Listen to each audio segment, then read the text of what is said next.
Police versus protesters. Many of them, but not all, are students. One side equipped for a riot. Let's go, I need you! The other for a rainy day.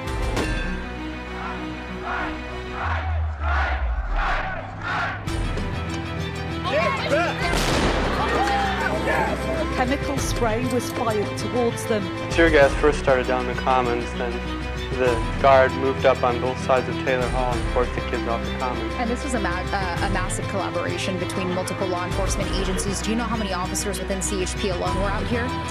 Last I heard, the approximate number is 250 officers, maybe more. I don't know how many there were, 50 maybe, perhaps more, perhaps less. Rubber bullets were deployed too. At least one man requiring hospital treatment. All of a sudden I heard the shooting. We gave our last warnings to the kids options to leave, which in NYU, a lot of the kids did leave. And the kids that wanted to get arrested, the second option was, it's just going to be summons, please don't resist. If this video doesn't get me on some sort of FBI watch list, then I'm not going hard enough. And that is not my intention. So with that being said, let's get right into it. Hello again, my name is Belle, and today we're going to be talking about the myth of freedom in America as it relates to the ongoing crisis in Palestine. Over the past 200 days, we have all been watching Israel escalate the illegal occupation and settler colonialism of Palestine with tactics so inhumane that it violates international law. Israeli occupation forces have displaced over 2 million residents of the Gaza Strip, over half of which have been cornered into the border city of Rafah, which has now become the target of intense bombings. They have destroyed 32 out of the 36 hospitals in the region and have resorted to using starvation as a tactic, blocking the entry of much-needed humanitarian aid to innocent civilians. In an attempt to finish the 76 years of Israel's occupation of Palestine, Israel has escalated their apartheid state to the point of no return, destroying hundreds of cultural landmarks, including 80% of schools in the Strip, 13 public libraries, and 241 mosques. At the time of me filming this, the Israeli occupation forces have killed over 38,000 Palestinian civilians, over 15,000 of which were children. Bearing all these facts in mind, we can conclude the occupation is nothing short of a genocide against the Palestinian people, and students across America have been taking a definitive stance. Columbia University students created their Gaza Solidarity Encampment to protest the school's financial ties to Israel.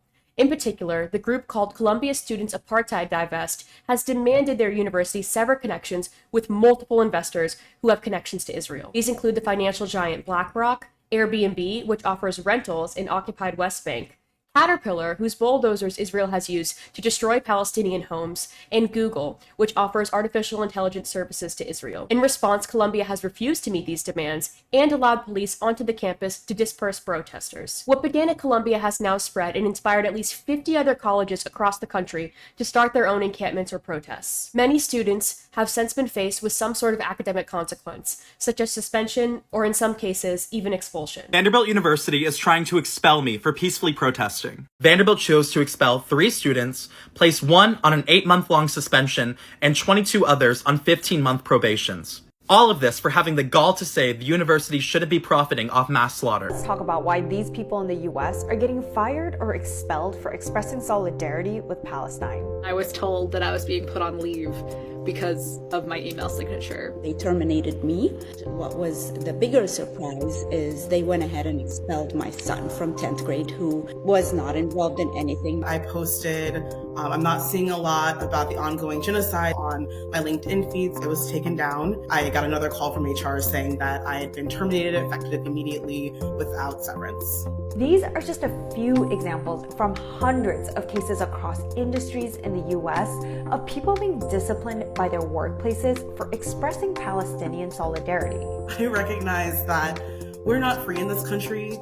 I can't say that Palestine will be free and keep my job. Moreover, 2,600 students across the country have been detained or arrested. How can the same country, supposedly built on principles of freedom of speech and democracy, actively retaliate with violence and incarceration against those who bravely speak up about an injustice. Is our democracy crumbling before our very eyes, or did it ever really exist at all? Most importantly, what advice from past movements can we apply today in advocating for a free Palestine, for a free Congo, for a free Tigray, or for a free Sudan? In order to answer these questions, we have to look to the past and examine how our government has historically responded to social movements. Spoiler alert, it's not good. Students in America have a long history of anti-war protests, but these protests on campus aren't the first example of people vocalizing their disapproval of American policy, both foreign and domestic. Protests in America have always resulted in police retaliating to varying degrees, and people of color have always faced the brunt of this retaliation. Take the civil rights movement, for example. American schools teach an incredibly watered-down version of the fight to end segregation for Black Americans. The oversimplified belief is that through consistent, peaceful protests, Martin Luther King Jr. was able to end segregation. This is both false and contradictory to what King actually believed at the end of his life. The media consistently erases the direct action and outright civil disobedience that was used to disrupt the workings of everyday life to force the government into action. Livingston writes for Jacobin, "When ruling elites call for peace, they are demanding docility. They cynically cite decontextualized Martin Luther King Jr. quotes and invoke the rights of peaceful protesters while denouncing actually existing protests. They announce that no effective protest will ever be peaceful enough to meet their approval. Ruling elites, pundits, and police use the rhetoric of nonviolence to discipline protesters and shift responsibility for state violence onto its victims. State violence was indeed the response to the civil rights movement. At one point, King's own home was bombed, along with NAACP president of the Montgomery chapter, Edgar Daniel Nixon. The momentum of King's entire movement was almost wiped out through court orders and mass arrests. And as segregation continued, so did challenges to his leadership. Despite beginning the movement with a commitment to protest within the confines of the courts, King changed his tune when injunctions, which are court orders requiring a person to stop doing a specific action, were implemented at every turn. It went something like this. King would organize a protest, attempt to get a permit for the protest, and then get denied by the city. The city would then place an injunction on the movement, specifying that any attempt at demonstration would result in legal retaliation. It could take years to fight these injustices in court, which would stifle the political momentum of these movements. King made the decision to defy these injunctions for the March on Birmingham, which strategically took place on Easter weekend to disrupt one of the most profitable weekends of the year for businesses. This resulted in the Supreme Court case of Walker versus Birmingham, where despite the justices admitting that those applying for the permit to protest weren't granted due process and that the resulting injunctions were too vague, they still sided with the city of Birmingham and upheld the arrest of King and his associates. This essentially set the precedent that even if a court order contradicts one's right to free speech, you don't have the right to defy that order. This precedent could still be cited today, especially considering the majority of our Supreme Court justices are very conservative. A few months after being released from prison for denying these injunctions, King began to rally support for sanitation workers in Memphis who were organizing a strike. He again advocated for violating any injunctions placed on workers and said, "Never forget that freedom is not something that is voluntarily given by the oppressor. It is something that must be demanded by the oppressed. If we are going to get equality, if we are going to get adequate wages, we are going to have to struggle for it. Now you know what? You may even have to escalate the struggle a bit. Just have a general work stoppage in the city of Memphis." Gorovich writes, "King was assassinated in Memphis a few weeks after calling for mass civil disobedience, in the form of a general strike. That is the real king, the radical king, the unpopular king, the person to commemorate and celebrate." So almost directly after calling for civil disobedience, King was allegedly assassinated by the FBI. Interesting timing. Though it isn't officially confirmed that the government was involved in his assassination, because of course nobody would admit that, it is confirmed that the FBI had been blackmailing and wiretapping King during his entire time organizing. The belief that the FBI had something to do with his death is commonly held by King's family, and they have ample evidence to support these claims. And just to reiterate the significance of the timeline here, King began openly advocating for mass illegal strikes in February of 1968 and was subsequently killed on April 4th, 1968. With justified suspicion of some government involved in King's death, the Black community was instantly hit with a wave of grief and outrage. This resulted in immediate riots, over 100 cases across the country. In response to the rioting, President Lyndon Johnson deployed a total of 58,000 National Guardsmen and Army troops. In total, 3,500 people were injured, 27,000 were arrested, and 43 people were killed. Just 1 week after King's death on April 11, 1968, the government passed the Fair Housing Act, which would prohibit discrimination in housing based on race. It is reported that the riots lasted for about 10 days after King's death, meaning things quieted about 3 days after the passing of this legislation. When you really think about the fact that the most well-known man of the civil rights movement was potentially murdered by our own government, especially when that man was extremely docile, all things considered, it absolutely calls into the question our supposed freedom of assembly. Remember, a majority of King's activism prior to the March on Birmingham strictly adhered to city regulations, and he was still being closely monitored by the FBI. There were plenty of activists who were more radical than King, and telling their story is essential to understanding just how far the government will go to stifle social movements and ultimately manipulate the will of the people. Though we don't have 100% confirmation that the FBI killed Martin Luther King, or Malcolm X for that matter, we do have confirmation that the FBI and Chicago PD conspired together to murder Chicago chairman of the Black Panther Party, Fred Hampton, in his home as he slept next to his 8-month pregnant fiancée. When I was in school, we were taught that the Black Panther Party was the antithesis of the Southern Christian Leadership Conference, aka Martin Luther King's political movement. Where SCLC was peaceful and nonviolent, the Black Panther Party was militant and hostile. I believe this narrative was pushed to set up the belief that any action taken by the government in response to the Black Panther Party was ultimately justified. And this can't be further from the truth. Yes, the movement advocated for some Black people to take up arms, but this was only in defense of our heavily militarized police. They also made sure to acquire arms through completely legal means, and that had always been well within our supposed rights. The Black Panther Party was founded by Bobby Seale and Huey Newton, who initially wanted to patrol the police with arms to gain notoriety and turn that into political momentum. Seale himself claims the government only really got upset with the Black Panther Party once they began organizing free social programs. To quote Seale, "See, we created programs in the community, and that's when they really got upset. J. Edgar Hoover attacked us in the media, the national news. The Black Panthers' breakfast for children is a threat to the internal security of America." The very fact that he attacked us, people are scratching their head. How is it that a breakfast program for kids before they go to school is a threat to the internal security of America? End quote. You see, when Fred Hampton rose through the ranks of the Black Panther Party Chicago for his unmatched charisma, the party began stressing the importance of class solidarity. Hampton united the Black Panther Party with the Young Lords, a group consisting of Puerto Rican people, and the Young Patriots, who consisted of poor white people from Appalachia, into one group called the Rainbow Coalition.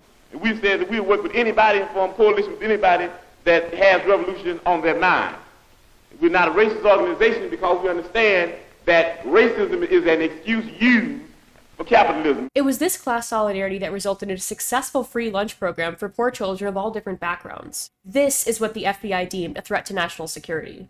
A declassified document read the following, quote, "This group has initiated a program to feed breakfast to ghetto children.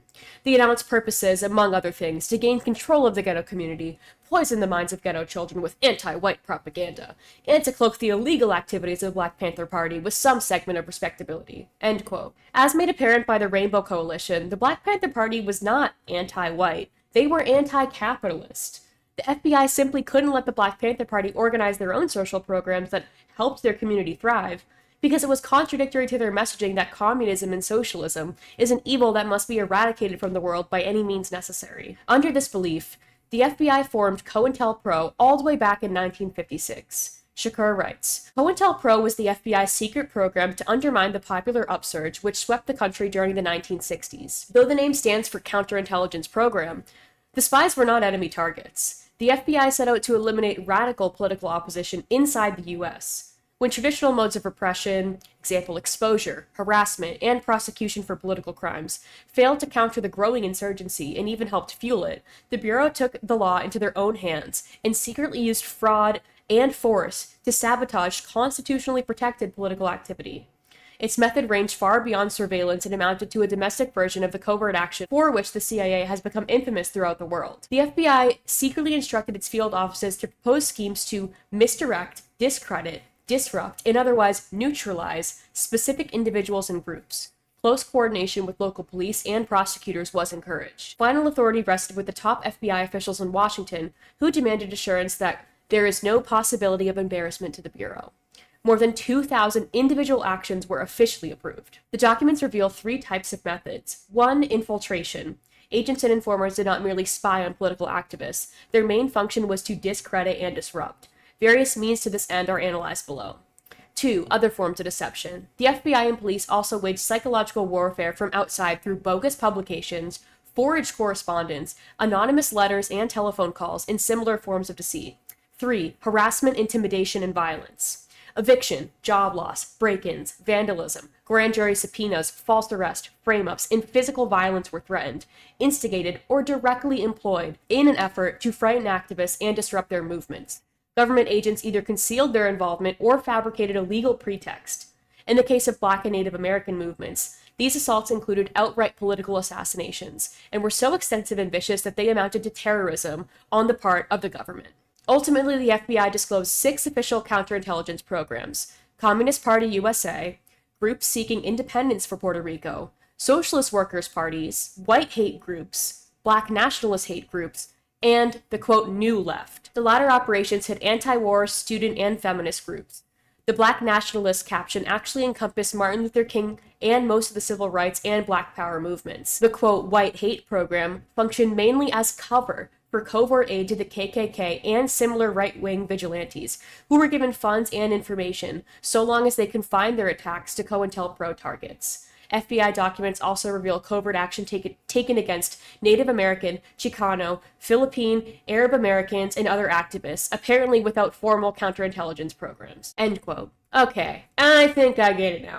Free speech, but not for communists, Puerto Ricans, Black people, Native Americans, Chicanos, Filipinos, Arab Americans, Muslims. Wait, I think I might be missing some. Man, this democracy thing sure is confusing. In all seriousness, this should enrage anyone listening who claims to care about free speech. The Black Panther Party of Chicago was left completely shattered by the FBI, not just through the assassination of Fred Hampton, but also through an estimated 28 members killed and another 750 in prison. There are still many Black Panther Party members in prison to this day under false COINTELPRO charges. For example, Assata Shakur was falsely sentenced to life in prison under COINTELPRO efforts for supposedly killing a New Jersey state trooper, even though forensic evidence proved she did not fire her weapon. She managed to escape from prison in 1979 and now lives under political asylum in Cuba. To this day, the Department of Justice has a $1 million reward for anyone willing to capture and kill her. Assata is frequently mentioned in Angela Davis's Freedom is a Constant Struggle,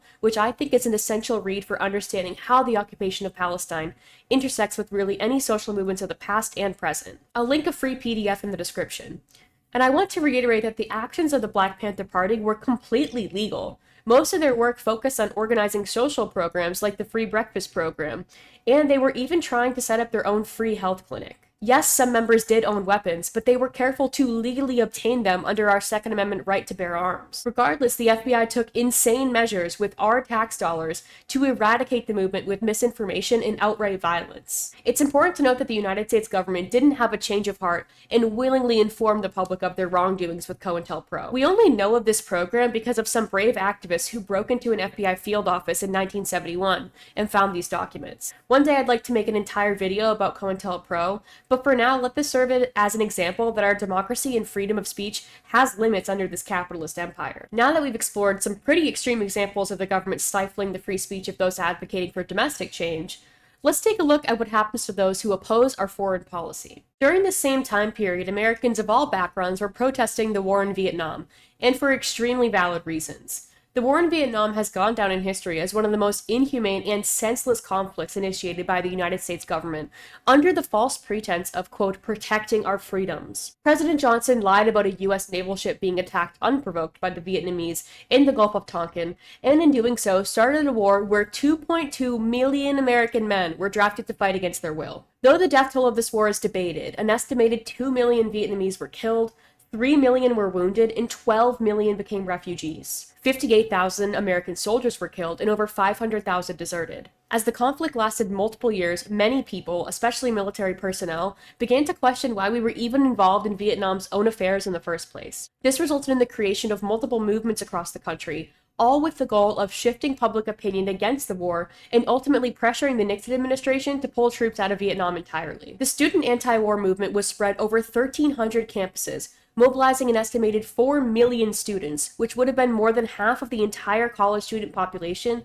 in America. This effort led to 500 colleges shutting down. I couldn't find a number determining how many student protesters were arrested specifically on campus during the Vietnam protests, but it seems as though the response varied upon each university. The worst instance occurred at Kent State, where one panicky officer opened fire on protesters, resulting in the death of 4 students. And compared to other 1,300 campuses that had protests, this did seem to be an anomaly. Cohen writes, while in the 1960s it usually took the takeover of university buildings, major property damage, or violence to call in riot-clad police, in 2024, students have been arrested for minimally disruptive acts, such as occupying outdoor campus spaces, including lawns and plazas. The contrast makes it impossible to escape the conclusion that the U.S. and some of its most influential college and university leaders today are less respectful of student rights and free speech, and much quicker to use police force to suppress student protests than they were in the Vietnam War era. This doesn't mean every college was fair in their response. For example, Columbia University allowed 700 students to be arrested, but this contrasts with Georgetown University, who actually allowed protesters inside the campus during the largest anti-war demonstration in U.S. history, now referred to as the May Day protests. When police ordered 12,000 protesters to vacate the park they were occupying, the large group sought shelter at nearby churches and universities, one of which was Georgetown. At first, the protesters set up on fields, but once it began raining, the students invited them into their dorms. The university vice president consulted with police and determined clearing the campus would be impossible. So he determined the protesters could stay, and even open up their dining hall to them. Contrast that with today, where universities won't even allow a few hundred of their own students to demonstrate peacefully outside of their buildings. However, there was still a heavy police response to these massive demonstrations. Conway writes, the 1971 May Day protests brought tens of thousands of anti-war demonstrators to Washington, D.C., the culmination of weeks of anti-war activity in the city that spring. The announced goal of these protests was to disrupt the basic functionings of the federal government through nonviolent action. The immediate focus of the protesters was on snarling traffic to prevent government employees from getting to work on Monday, May 3rd. Their slogan was, if the government won't stop, we'll stop the government. By the end of May 3rd, more than 7,000 protesters had been arrested across the city. 5,000 more were arrested on May 2nd, 4th, and 5th. Though only 79 of these arrests actually resulted in convictions, this massively peaceful demonstration was ultimately thwarted by the police in an effort to return the city to business as usual. Some of the protesters returned to Georgetown campus, where police followed them and tear-gassed students, faculty, and protesters alike, despite the university not being consulted about this sudden police presence. It is reported that the student government attempted to sue the police for the injuries incurred during this invasion, but the results of the suit are seemingly nowhere to be found. In response to the death of tens of thousands of American soldiers and millions of Vietnamese citizens, the police would not allow the May Day demonstration to disrupt the economy for a mere 3 days. 3 days of normalcy could not be sacrificed in response to a war that resulted in almost 3 million deaths. There are many more instances of our freedoms being infringed upon when it comes to the Vietnam War, and I encourage you to do more reading on the history of this movement because I'm only scratching the surface. But I would like to highlight a couple of specific instances that I find particularly disturbing and hypocritical. For starters, people who did not want to participate in this war were treated as criminals. Those people referred to as defectors were not granted the freedom of choosing whether or not they would like to risk their lives, or conscience for that matter, for the sake of this country. There were many men who fled to Canada in order to avoid being drafted or imprisoned for avoiding military service. There were also many men who deserted their troops in Vietnam because of the human rights abuses they were witnessing. Former military officials said their job was to kill these defectors. LA Times reported the following in 1998, quote, "It was pretty well understood that if you came across a defector and could prove it to yourself beyond a reasonable doubt, do it under any circumstances, kill them," said First Lieutenant Robert Van Buskirk, who was a platoon leader in this operation. It wasn't about bringing them back, it was to kill them. The means by which these defectors were killed is relatively unknown, but it was suspected that the military used nerve gas, which is a literal war crime against them. But don't worry, the Pentagon responded by investigating themselves and stating, "We have no historical evidence to confirm that we ever used nerve gas in Vietnam or mounted operations against defectors." This obviously contradicts reports from multiple former soldiers. There were many soldiers during the war that attempted to create a network of underground newspapers to inform the public about what was really going on in Vietnam. These newspapers had to be kept in secret, otherwise soldiers would risk dishonorable discharge or imprisonment. How's that for freedom of the press? In one instance, Private Bruce Peterson was caught distributing one of these newspapers and soon found small bags of weed planted in his locker. Every time he would throw them away instantly. Regardless of not physically possessing weed, the city began arresting him for possession, claiming they found a microscopic amount mixed in with his pocket lint. He was sentenced to 8 years of hard labor, eventually served 2 years and was released on appeal. Bruce was likely a target of COINTELPRO efforts discussed earlier, as displayed by the fabricated reason for his arrest. In another instance, Dr. Howard Levy refused to train Green Beret medics on their way to Vietnam. He didn't want to aid any war effort, claiming he didn't want to help the army win the hearts of Vietnamese villages while simultaneously burning them to the ground. He considered the Green Berets, quote, killers of peasants and murderers of women and children. For refusing his service, he spent 2.5 years in prison, which ultimately resulted in a terrifying legal precedent. The case of Parker v. Levy determined that military necessity is more important than First Amendment rights. And I don't think a single person today can argue that the Vietnam War was a military necessity, but regardless, this legal foundation could still be used today against someone who wants to resist war efforts. Levy himself stated all the way back in 2002 that, quote, he felt an affinity with those Israeli army reservists who have said they would refuse to serve in the West Bank and Gaza Strip because of the Israeli treatment of Palestinians. Between the forced military service American men faced, legal repercussions for denying service, and covert effort to censor real news coming from Vietnam, and even false imprisonments for those who spoke out, the Vietnam War showcased just how far the American government will go to continue to profit from war, despite the outcries from the people it is supposed to serve. Let's fast forward in history to America's biggest and longest military conflict since the Vietnam War, one that also relied on lying to and spying on our own citizens, the Iraq-Afghanistan War. No. Well, you don't want to hear about 9/11. I'm going to attempt to summarize this conflict so we can understand how anti-war activism functioned during this time,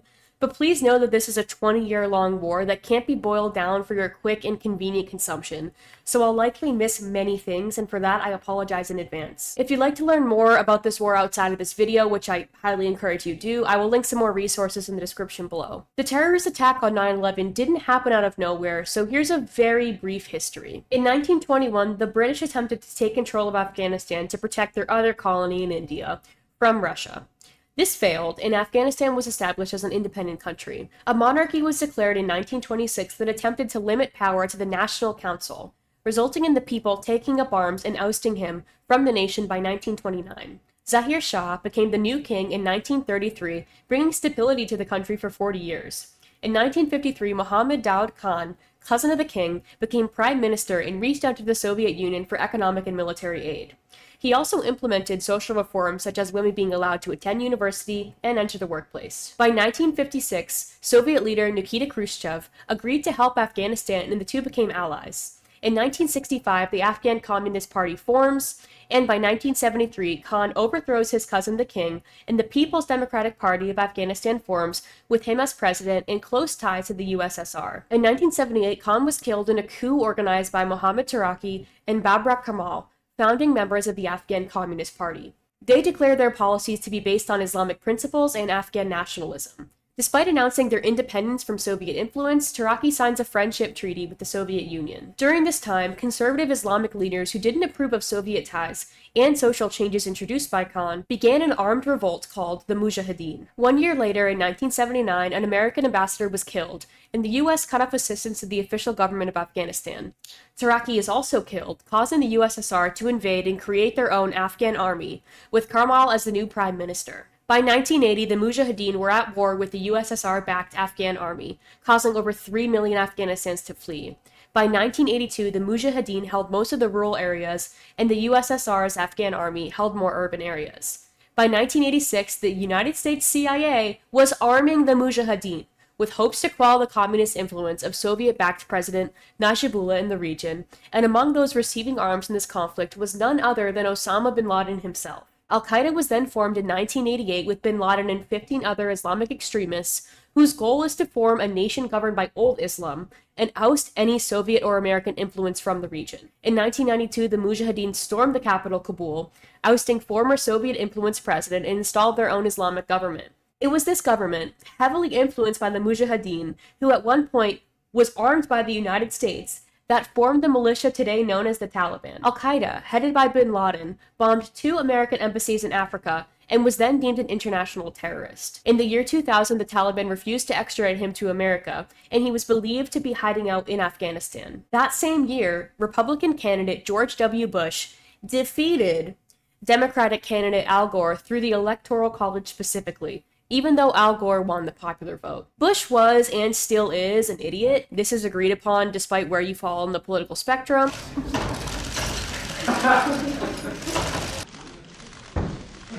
I call upon all nations to do everything they can to stop these terrorist killers. Thank you. Now watch this drive. Our enemies are innovative and resourceful, and so are we. They never stop thinking about new ways to harm our country and our people, and neither do we. But the Bush family has a long history in Washington and deep ties with defense contractors. It is widely assumed that most of the work getting done in the White House was thanks to Vice President Dick Cheney, another ultra-conservative with a long history in the Republican Party and multiple ties to defense contractors. In fact, he had already worked as Secretary of Defense for Bush's father during the invasion of Panama and the Persian Gulf War. After this, he became a member of the American Enterprise Institute, which is a conservative think tank. When Bush Jr. won the election in the year 2000, Cheney had to step down as chief executive of Halliburton Oil Company in order to serve as vice president to Bush.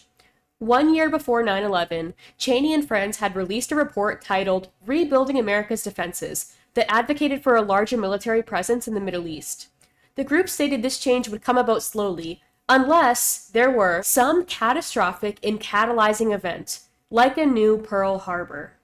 Cheney very conveniently got his wish 1 year later, as 9/11 provided the administration with reason to launch their war on terrorism. In response to the attack on 9/11, Bush signed into law a joint resolution that authorized the use of force against those responsible for the attack, which specifically would be, quote, those nations, organizations, or persons determined to have aided in the attack. Since it was speculated that bin Laden was hiding out in Taliban-controlled Afghanistan, this made the entire nation a target. This extremely vague resolution resulted in unprecedented, unchecked power from the president to essentially take whatever military measures necessary in the name of fighting terrorism. Essentially, what we had was a war started by the decision of one president who didn't even win the popular vote. Already we're off to a not-so-democratic start. Also, it obviously wasn't the decision of the public to send arms to the Mujahideen with our tax dollars in the first place. That was through covert actions taken by the CIA. The reason I wanted to give some history to Afghanistan was so that you could see that we had our hands in this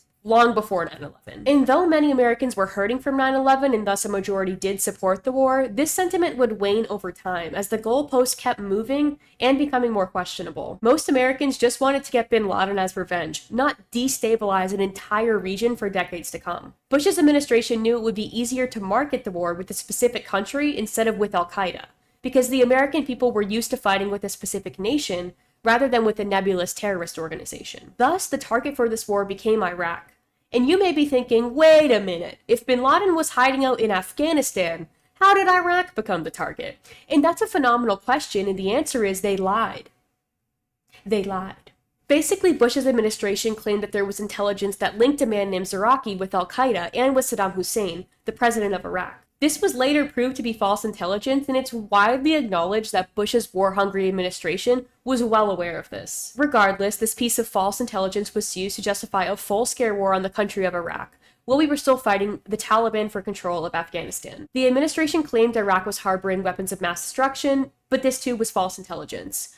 In January 2004, David Kay, the former U.S. weapons inspector, told Congress, quote, "We were almost all wrong. This wasn't just an accidental oopsie, it was intentional misinformation to sway public opinion." Israel knows all about that. So for over 20 years, the United States would fight for control of Afghanistan and lose, leaving the Taliban in power upon the last of our troops being pulled out in 2021. We also waged war against Iraq from 2003 to 2011, despite Saddam Hussein being captured by American forces as early as 2003.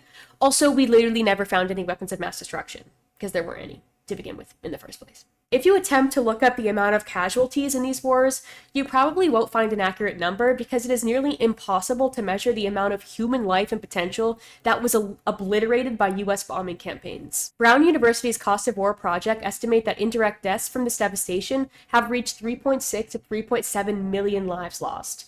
Moreover, the report's author, anthropologist Stephanie Savelle, identifies 4 main causal pathways that lead to death. Quote, economic collapse, loss of livelihood and food insecurity, destruction of public services and health infrastructure, environmental contamination, and reverberating trauma and violence. These pathways lead, in turn, to increased poverty, disease and chronic illness, malnutrition, starvation, and gender-based violence, all of which are exacerbated by forced displacement, which has affected 38 million people in these conflict zones. It is nearly impossible to quantify the horrors done by the United States and allies when it comes to the Middle East with our tax dollars, and some Americans were suspicious of our intentions in the region to begin with. Within 2 weeks of launching the invasion of Afghanistan post 9/11, upwards of 20,000 people marched on Washington, D.C. to protest the impending war. Some of the most notable signs included the phrase, "Our grief is not a cry for war."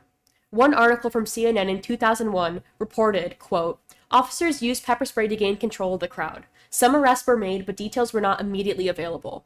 And that number is still not available, as it is extremely difficult to research the number of people arrested during these specific anti-war protests. It seems like virtually no media sources were covering the anti-war movement, and that was by design.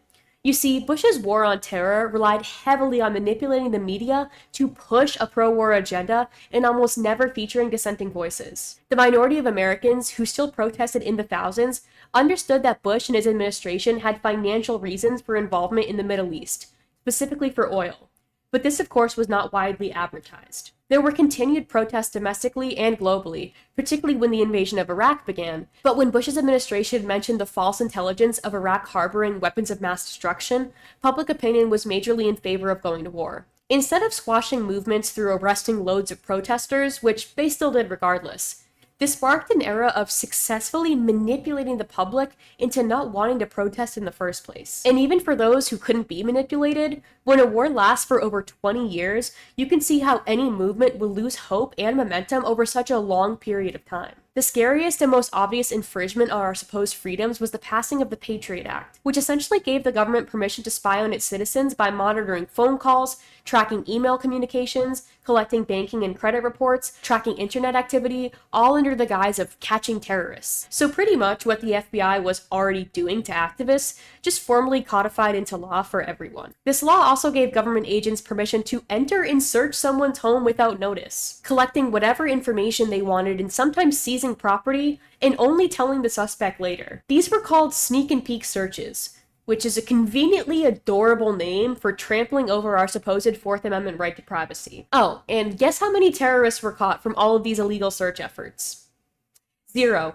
Literally 0 terrorists were caught through acts made legal specifically through the Patriot Act. It's essential to understand that those who were most impacted from these efforts were Black people, Muslim Americans, and immigrants. In one instance, the NYPD Intelligence Division targeted people from 28 ancestries of interests by sending informants into mosques, mapping neighborhoods, spying on student organizers, and overall gathered information about the day-to-day lives of Muslim Americans. Through this blatant profiling, the police inherently stifled the free speech and right to practice religion for these communities. And no, none of these investigations produced any leads, but the suspicion did lead to Muslims being hate crimes at an unprecedented level. Anti-Muslim sentiment from the post-9/11 era is still alive and well, and Israel is absolutely using this to their advantage in dehumanizing the Palestinian people by labeling any dissenting voices as Hamas terrorists. Much of the data collected from Patriot Act efforts is still being stored in databases today. Efforts have been made to reform this act since Bush's presidency to essentially make it somehow more constitutional,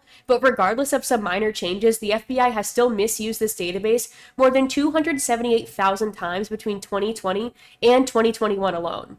And this included monitoring the communications of journalists and over 100 Black Lives Matter protesters. As of 2020, the U.S. intelligence budget stood at a whopping $80 billion.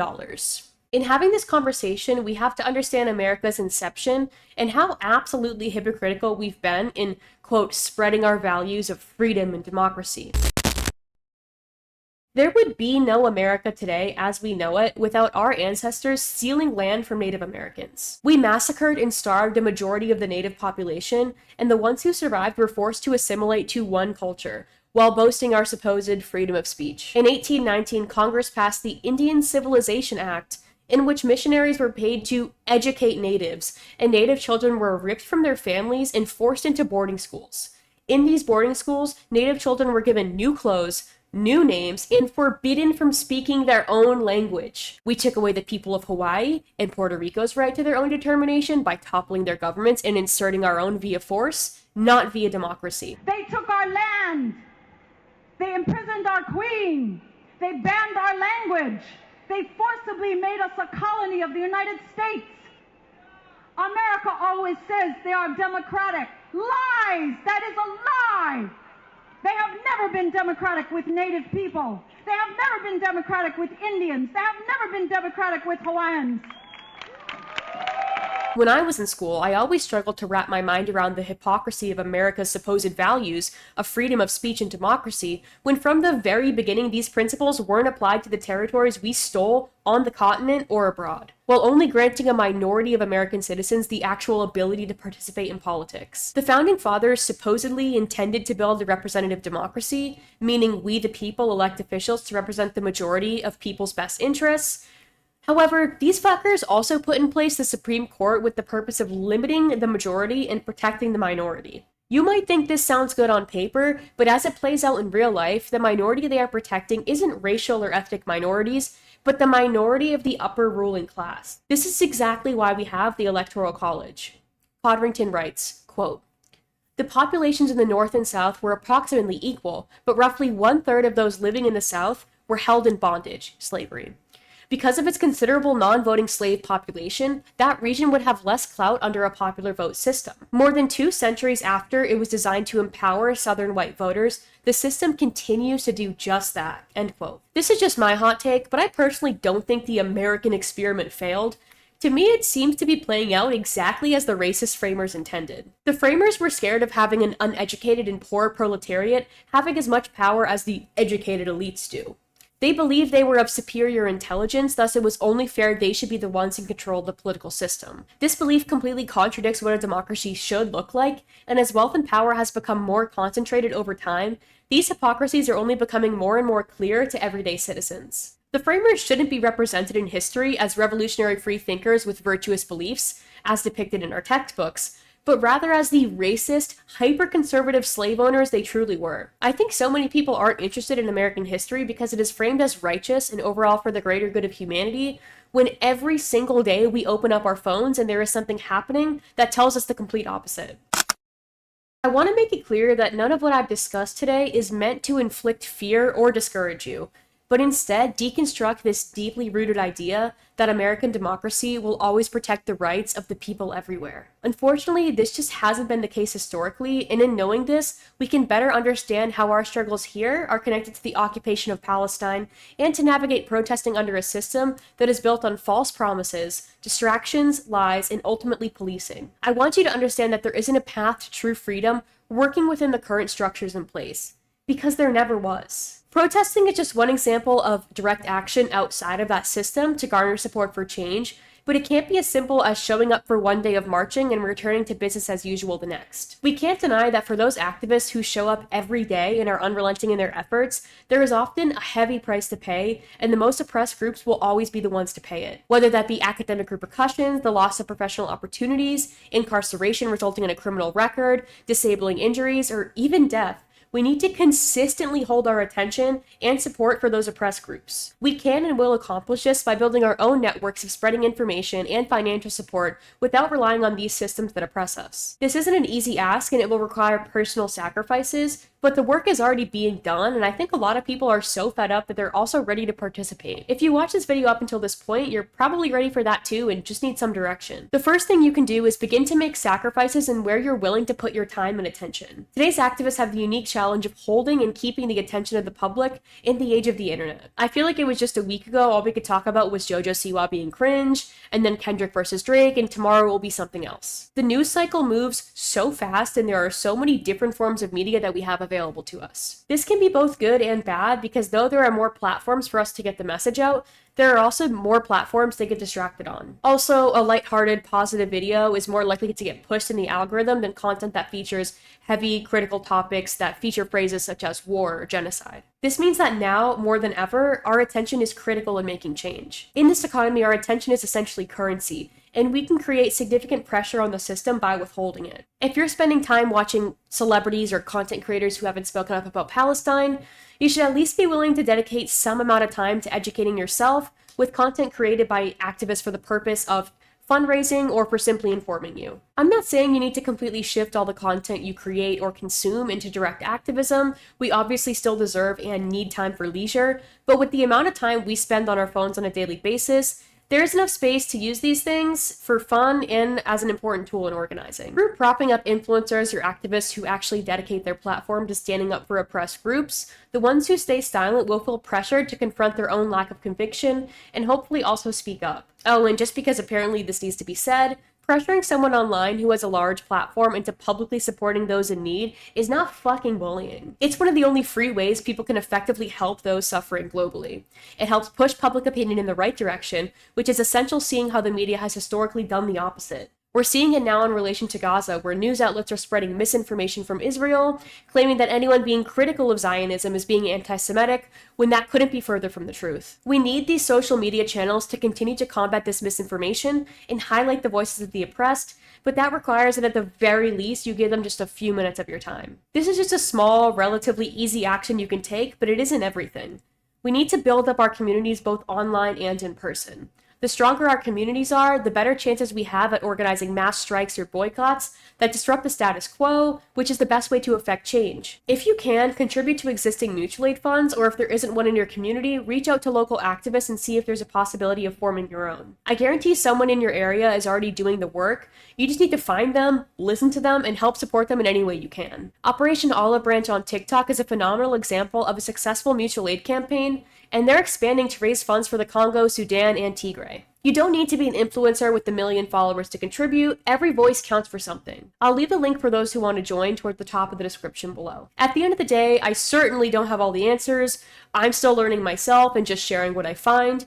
But I think the best way to learn is to listen to people of color and show up for them. Most importantly, we need to keep hope alive. The establishment wants us to think there is no way out, and this is just not true. Despite the increased militarization of our police, there's still more of us than there is of them. There is power in people, and no amount of propaganda can make me forget that. Hey, if you've listened to me yap this long, I love you. Please subscribe if you like this content. I'm working on more, but I'm just one little guy, so it does take me some time. My next video essay is also going to be a pretty heavy topic, but it is very interesting, and I'm hoping to get another voice on there, which I'm super excited about. So stay tuned for that.